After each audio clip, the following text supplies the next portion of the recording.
tardes, bienvenidos a Pulso Económico. Bueno, una tarde el 23 de octubre anodina en términos de los mercados. Ahora van a ver el IBEX y su comportamiento en el día de hoy, que es absolutamente plano, aunque verde, aunque con ganancias. Hemos ganado 0,05% y lo vendemos como si fuera una victoria trascendental. El cierre 9.385 y ahí estamos clavados. Las tres compañías que se han destacado por sus aumentos en el día de hoy son ArcelorMittal, que gana 1,88 y cierra en 13,63. La petrolera Repsol, que avanza un 1,20% y cierra en 14,77. Y Acerinox, que hoy avanza un 1,02% y cierra en 8,3. Por contra, las tres compañías que hoy han perdido más durante la sesión, la papelera y empresa de celulosa ENCE pierde 4,64% y cierra en 3,49. La compañía tecnológica Celnex, que pierde 2,26% y cierra en 38,04. Y AENA, la empresa de infraestructuras aeroportuarias, que pierde 1,64% y cierra en 164,65. Los fundamentales de la economía española, bueno, sin cambios, aportación al Producto Interior Bruto del 0,4%, cerrada en el tercer trimestre del año. Los precios, la inflación, el IPC, pues con datos de septiembre, 0,1% de aumento de los precios. El desempleo, ya lo saben, 3.079.711 españoles que lamentablemente siguen aquí en el desempleo. Y el Euribor, que tiene un promedio extraordinario de los últimos 12 meses de menos 0,303. Una maravilla. Hasta aquí los datos, vamos con los temas que van a componer lo esencial de nuestra tertulia La Barandilla. El IBEX apunta a un nuevo freno ante las dudas que produce la resolución del conflicto del Brexit, que amenaza en convertirse en una constante. Boris Johnson, paraliza el Brexit y parece que aboca al país, desde luego, a una prórroga. Esto ya se está negociando, y parece que también a unas segundas elecciones británicas. Si de esas segundas elecciones, como parece o como dicen las encuestas, Boris sale ganador, pues esto va al Brexit sí o sí. Si tiene dificultades o si no gana las elecciones, algunos piensan que va a haber un segundo referéndum. Tampoco es que eso vaya a garantizar un resultado que cambie mucho las cosas. Ya lo veríamos en cualquier caso. Nadia Calviño, la ministra en funciones de Economía, después del varapalo que le dieron con esos presupuestos engañifa que presentó a la Unión Europea. Dice que seguimos creciendo más que en Europa y se queda tan ancha, y ya veremos. De momento los datos acreditan lo que ella dice, sin que eso sea garantía de nada, pero en el futuro esos datos no me extrañaría nada que cambiaran. JP Morgan analizan los mercados y dicen que ellos no ven riesgo de recesión inminente. No es que JP Morgan sea el oráculo de Delfos, pero bueno, es una opinión, y no dirán que aquí no les ponemos las opiniones positivas cuando se producen. El principal accionista privado de Bankia parece que está buscando apoyos para fusionarla. ¿Con quién? Con el banco holandés ING. Es ese banco que apenas tiene oficinas y que ha conseguido una buena cota de mercado en España. El beneficio de la banca caerá un 5% más en el trimestre, con el foco puesto en los costes de la operativa bancaria. Y también la consultora McKinsey, que dice algo que no es una sorpresa tampoco, pero que refleja el problema de los bancos en su verdadera dimensión. Dice McKinsey que el 56% de los bancos del mundo está teniendo dificultades para afrontar la desaceleración de las economías. Noticias del Gobierno, que anuncia que va a intervenir el mercado de vivienda de alquiler para sujetar los precios del mismo. Y en el territorio de las empresas tenemos noticias de Iberdrola, que avanza en su estrategia de renovables con la compra de 118 megavatios eólicos a Siemens Gamesa. Y Capital Group, que parece que aflora un 3 y algo por ciento del capital de Celnex. Lo hacían un poco a la chita callando y ahora ya se empieza a ver quién está tomando posiciones en Celnex. Lío en el sector de las telefónicas. MásMóvil niega que vaya a comprar Vodafone, y al mismo tiempo Vodafone España denuncia una campaña para desestabilizarles. En nuestro país, claro está. Y hablaremos de los sueldos de los altos directivos en España. Los hay que cobran 123 veces más que los sueldos más bajos de las plantillas de sus compañías. Luego lo analizamos. La Comisión Nacional del Mercado y de la Competencia investiga a Disney, Paramount y Warner por pactos comerciales. bueno, parece que esta comisión quiere meterse en todo. Ya veremos si no le pasa como con Red Eléctrica y con Enagas, que fue, ahora me levanto y luego me vuelvo a sentar. Lo que quería el gobierno o lo que querían las compañías se ha acabado imponiendo al criterio de la Comisión Nacional del Mercado y de la Competencia. Bueno, vamos ya a presentarles a nuestros invitados esta tarde.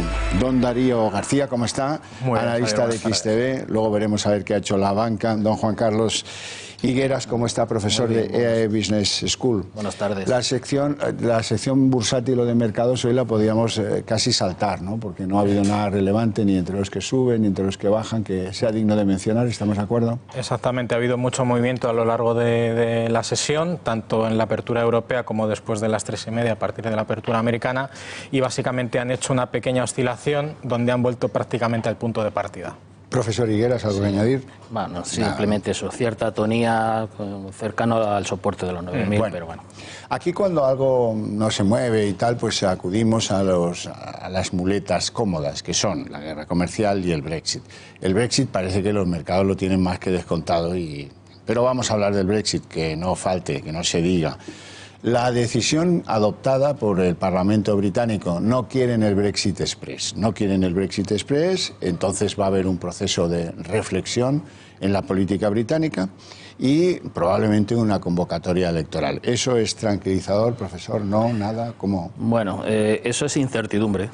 Dicen las encuestas que si se presenta, si hay esa oportunidad electoral, va a ganar con mayoría Boris Johnson. Bueno, yo tengo mis dudas de que eso ocurra. Es posible que gane, pero también hay muchas posibilidades de que no sea así, porque con las tensiones internas que tienen dentro de su propio partido y con lo demás, probablemente tenga problemas.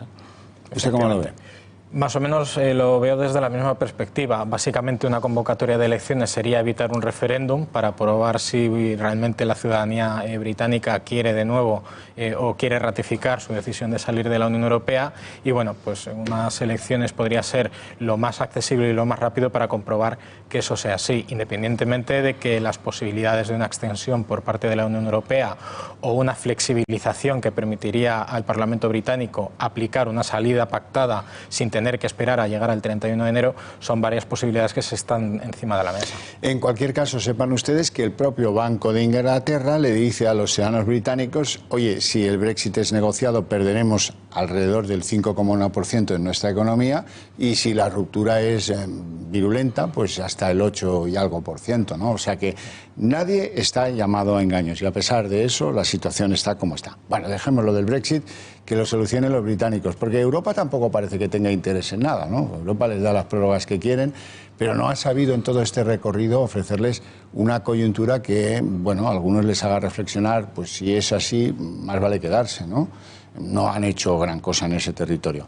Vamos con el sorprendente territorio de la economía española y de su timonel, Nadia Calviño, la ministra de Economía en funciones, que está feliz y contenta porque dice que seguimos creciendo más que los otros, y eso es un espejismo.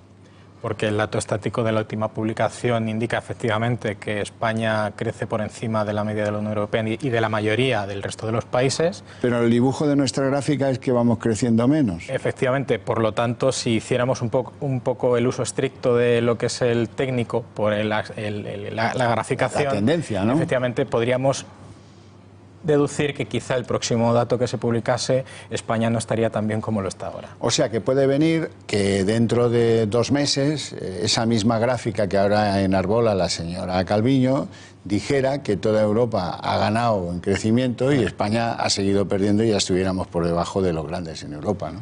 Bueno, efectivamente esto no es más que un intento de alejar el debate económico de las elecciones por parte de Nadia Calviño. Ahora ya por lo menos reconoce que va a ir cierta desaceleración, algo que no reconocía hace poco tiempo. Pero lo que es cierto es que está aguantando el pulso hasta que pasen las elecciones para anunciar medidas económicas que contemplan esa desaceleración. Pagando con unos cheques muy caros, y es la credibilidad del Gobierno de España. El Gobierno de España, o la señora Calviño, que viene de ser alta funcionaria de la Comisión Europea, no puede mandar unos presupuestos full que sabe que le van a devolver o que le van a llamar la atención porque no cumple con lo que le han exigido en contención del déficit público y en ajustes fiscales. Y sin embargo lo hace. Y claro, bueno, los otros pues, le aplican la carta, la misma seguramente que ya le mandaron el año pasado. Y así estamos jugando a una especie de juego infernal que no es lo que uno espera del gobierno de su país, ¿no? Efectivamente, de hecho el plan presupuestario adolece de cierto desequilibrio porque si bien se dio a viva voz que el programa de gasto adicional de 5.500 millones de euros, creo recordar, para financiar las pensiones. ¿Estamos encallados en eso? Se le olvidó la otra pata de un balance, de un plan financiero, que es decir, cómo vas a financiarlo. Y eso, antes de que llegara a presentarlo in extremis, en el último día que podía hacerlo, ya la Unión Europea sabía perfectamente que no era válido. Tuvo su tiempito para pensarse que aquello que enviaba fuera serio y no se lo fueran a devolver como ayer con un bochorno generalizado. Bueno, yo tengo que explicarles lo que dicen los otros, los que opinan negativamente y los que opinan positivamente. Hoy descontamos una opinión, tan solo una opinión, la de JP Morgan. ¿Qué dice JP Morgan? No es que sean el oráculo de Delfos, ya lo he dicho antes, pero no vemos riesgos, dicen, de recesión inminente. Bueno, ¿esto les tranquiliza a ustedes? Pues no, eso no me tranquiliza, lógicamente, pero claro, lo que dice es cierto. De recesión inminente, probablemente no, seguro que no. Defíname el concepto inminente, claro, ¿no? Claro, dígame usted a qué se refiere, ¿no? Pero lo que está claro, y eso sí lo reconoce, es que hay un frenazo en la economía.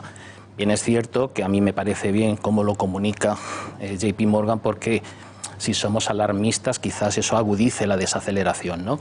Pero efectivamente hay desaceleración. Vamos. De hecho, ya no es tanto lo que dice, sino lo que hace. JP Morgan, a la par que ha hecho ese comentario, se le ha olvidado mencionar que sus posicionamientos en los mercados ha infraponderado y está infraponderando su exposición a la renta variable para incrementar sus compras de renta fija y de bonos, sobre todo soberanos, incluso disminuyendo el riesgo de los bonos basura, que son de los que están conocidos por de triple B menos hacia abajo, incrementando su posicionamiento técnico en alta inversión. O sea que los pillos herederos del famoso pirata Morgan están diciendo una cosa, la política, y están haciendo otra cosa, que es salirse de la renta variable, no sea caso que tuviéramos un percance. Eso pues qué bien. Bueno, vamos a otro territorio. Movimientos en Bankia. Resulta que el principal accionista, que es un fondo que no le sonará a nada, porque es un fondo bastante desconocido, parece que los han pillado intentando que el banco que acabe quedándose con Bankia sea ING, los holandeses de ING. Bueno, esto es un matrimonio de conveniencia, porque resulta que este fondo tiene un 3% de participación en Bankia y un 5% en ING, y lo que quiere es un amor que yo creo que va a ser imposible, entre otras cosas porque nadie le ha preguntado a ING si quiere bailar con la pareja que le ha tocado. Ya. No tiene sentido esa... Y sobre todo teniendo en cuenta la trayectoria de unos y de otros. ING, si tiene éxito por algo, es porque, en fin, sus gastos de gestión de la cantidad enorme de clientes que tiene en España son bastante pírricos. Y entonces dice, compra, ¿para qué quiere ING Bankia? Pero tiene ratio de rentabilidad de solvencia mucho mejores que Bankia. Por eso, porque no tiene ni estructura, y una ni red plantilla, comercial muy pequeña, muy reducida, es que no se parecen en nada. O sea que esa es una... Amor imposible. Es una fusión que le conviene a este fondo y a poco más, ¿no? De hecho, el interés implícito que hay es que lo que se venía comentando varios meses atrás era que el candidato a fusionarse con Bankia fuera el Banco Sabadell. Lógicamente esto evita que eso pudiera llegar a suceder y lo están vendiendo como que las sinergias de una banca tradicional, que no lo fue tanto hace tantos años porque es la confluencia de cajas, se fusione con una entidad bancaria puntera a nivel tecnológico. Por lo tanto, lo que le adolece a uno le favorecería al otro. Bueno, veremos a ver. Se habla también del BBVA, se habló en ciertos momentos de CaixaBank, en fin, bueno, ya veremos, porque especular no sirve de nada y no es el propósito del programa. El beneficio de la banca sigue sufriendo, va a caer un 5% en este trimestre porque los costes de operación de los bancos son muy altos, ¿no? Y efectivamente, irremediablemente, y además que, aunque están en un proceso de mejora de la eficiencia operativa, en procesos de ERE, de cierre de oficinas, pero tienen muchísimos costes hundidos, tienen mucha competencia, sobre todo los bancos digitales, y no son capaces de llegar a donde tienen que llegar. De todas formas, esto es una media. ese 5%, ¿vale? Porque hay algunos que van a crecer bastante a 2 dígitos y hay otros que van a caer por encima del 20 y el 25%. Lo de la media de los que se comen un pollo. Eso es, eso es. Siempre hay que tenerlo en cuidado. Pero eso, los mercados dibujan un escenario malo de aquí a final de año, por lo menos, para las entidades financieras que están en bolsa.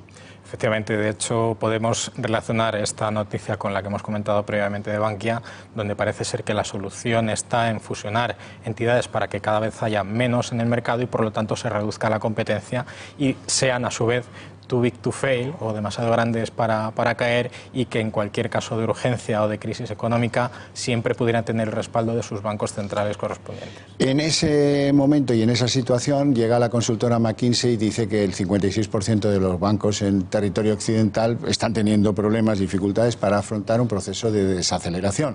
A eso habrá que añadirles, profesor, que los países más bancarizados, y el nuestro lo es y mucho, pues sufren más que otros que lo son menos. Efectivamente, y si la banca además no está preparada para acometer ya no solo de la desaceleración, sino en la situación de que llegue una recesión, que es donde pueden caer, ¿no? Y esa es donde está el riesgo, ¿no? Sobre todo, básicamente, porque siguen con modelos de negocio tradicionales del siglo XX, porque les falta innovación tecnológica, porque tienen mucha mayor competencia, porque tienen que reforzarse a través de este proceso de fusión y adquisiciones para que si llega una recesión sean cada vez más fuertes, ¿no?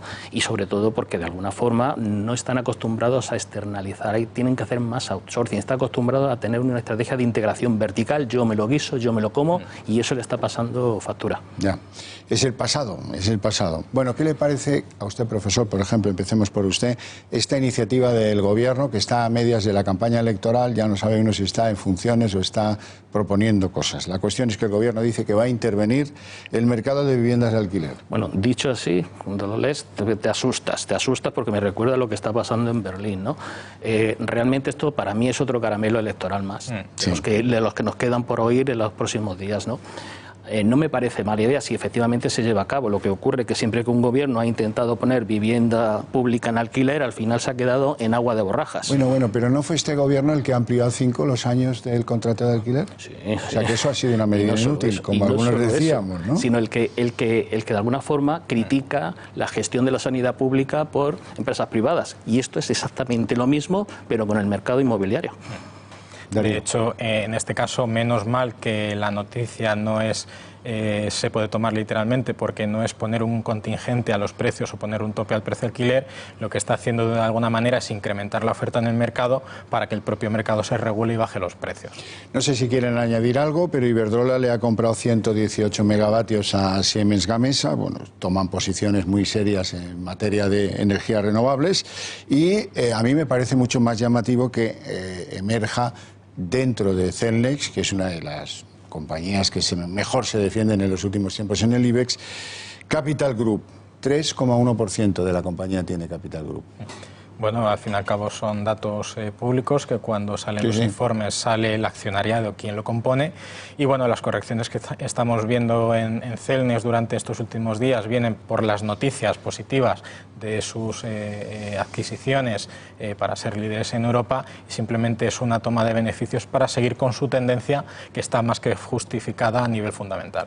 Bueno, Capital Group es un intermediario que ejecuta mandatos de inversión a través de vehículos, de determinados vehículos, y Cellnex no es más que uno de esos vehículos, ¿no? El potencial que tiene Cellnex es elevadísimo, no solo porque es uno de los operadores de infraestructura de telecomunicaciones más importantes, sino también porque detrás de Cellnex está el 5G, y las operadoras de telecomunicaciones, las tradicionales, están con unos balances apalancadísimos, con muchísima deuda, y que necesitan dinero contante y sonante para invertir en las nuevas infraestructuras. Y Cellnex está ahí al acecho para firmar cualquier contrato para hacerse con esas infraestructuras, lo cual va en contracorriente de la estrategia del mercado. Y tienen dinero para poderlo hacer en un momento en el que está canino el sector. Eso es así. Por cierto, un sector en el que se ha disparado una guerra. Han aparecido rumores de que MásMóvil se iba a hacer con Vodafone España. Y en Vodafone están cabreadísimos porque dice que eso lo que pretende es, esos rumores desmentidos, es desestabilizarles. Eso es un poco juego sucio en el sector, ¿no? Sí, sobre todo porque parece que las malas lenguas indican que es Goldman Sachs quien está detrás de esos rumores por la presión que están ejerciendo sobre Vodafone. Entonces parece ser que están utilizando a MásMóvil como conejillo de indias para tirarle esas piedras a la telecomunicación. Vodafone, que no es cualquier cosa, que heredó a Airtel, que ha hecho una política comercial muy agresiva y que tiene un montón de clientes en España espectacular. Sí, pero con unos resultados que dejan mucho que desear, ¿eh? Porque la sede Vodafone, el grupo Vodafone, está muy poco contento con los resultados de Vodafone España. Están cayendo sus beneficios, están cayendo sus ventas, un 9% en el último cierre del ejercicio, están rotando mucho los clientes y está teniendo una serie de problemas que justifica de alguna forma el poder quitarse esa patata caliente de en medio, ¿no? De hecho, esto que parece un rumor, no es un rumor, es que Goldman Sachs es el que está, a través del cual se está articulando esta oferta de compra que hace unos meses se hizo por 6.000 millones. Lo que pasa es que el grupo Vodafone quiere más. Ya, entiendo. Bueno, asunto de la moralidad. Dicen que los altos directivos en España cobran 123 veces más que los sueldos más bajos de las mismas compañías. Bueno, efectivamente parece una cantidad desorbitada, a mí me lo parece desorbitada, pero es que si además entramos en detalle, a fondo, hay algunos directivos de algunas compañías que cobran 450 y 460 veces más que la plantilla, que eso sí que es... Porque hay que sumarle los bonus, hay que sumarle... Todo. Digamos que la remuneración media de los primeros ejecutivos, porque esto es del IBEX 35, sí, está en unos 4,5 millones de euros. Está bastante bien, no está mal, ¿no? Teniendo en cuenta que muchos de ellos luego no consiguen los resultados que se esperan. Aquí el gran problema, en mi opinión, es que cuando hablas de pagar a un directivo, lo consideran más como una inversión y cuando hablas de pagarle a la plantilla lo ves más como un gasto y por tanto la cuenta de resultados. Y ese es el problema. Se puede explicar mejor, pero no llevaría ahora, desde luego. Lo ha explicado usted, en fin, su capacidad docente la ha acreditado de sobras. Efectivamente. ¿Tú cómo ves esto?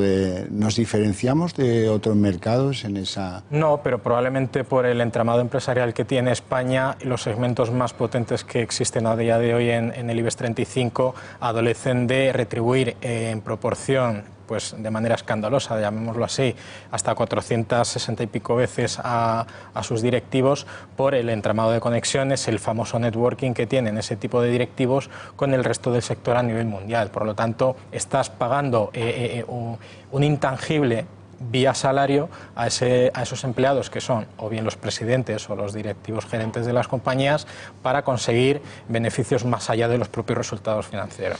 Y luego, pues la impresión de que los accionistas en la bolsa en España mandan muy poco, que los directivos se autootorgan unos salarios muy elevados y que eso, pues hay una comisión, sí, hay una comisión de salarios y tal, absolutamente intervenida, y las juntas de accionistas de esto, pues oye, deben pensar si lo vale. Alguien ha decidido que lo vale, pues vale, tira para adelante, pero luego cuando no lo vale tampoco toman decisiones. Es que la base de accionistas de muchas grandes empresas está muy fragmentada y no pinchan ni cortan nada en la empresa. Y esto me recuerda a los ayuntamientos, cuando deciden entre todos subirse el sueldo y los ciudadanos pues se tienen que aguantar. Y eso es el problema que ocurre con este tipo de corporaciones. Pero no es así en todas partes, ¿eh? Hay que decirlo porque hay países donde de un año para otro se pulen al presidente, al consejero delegado, al director general y a quien sea, si los resultados no convencen a los accionistas. Y aquí, como están muy atomizados, como no tienen, sindicadas sus opciones políticas en las compañías en las que han depositado su dinero, pues amigo, ahí manda quien manda y ellos no. No, desde luego que no. Y lo último que les quería contar, la Comisión Nacional del Mercado de Valores ahora está en la peripecia de descubrir pactos comerciales entre Disney, Paramount y Warner. No lo comentamos porque es la última peripecia. Vamos a ver si alguna peripecia la terminan por consolidar los de la Comisión Nacional del Mercado y de la Competencia, que llevan pinchando en hueso como los toreros malos desde que empezó el año. No tenemos tiempo para más, tendremos que dejarlo por tanto aquí. Yo les espero, eso sí, mañana a las 8 en punto para otro pulso económico. Espero que vibrante en lo que toca a la inversión y a la bolsa.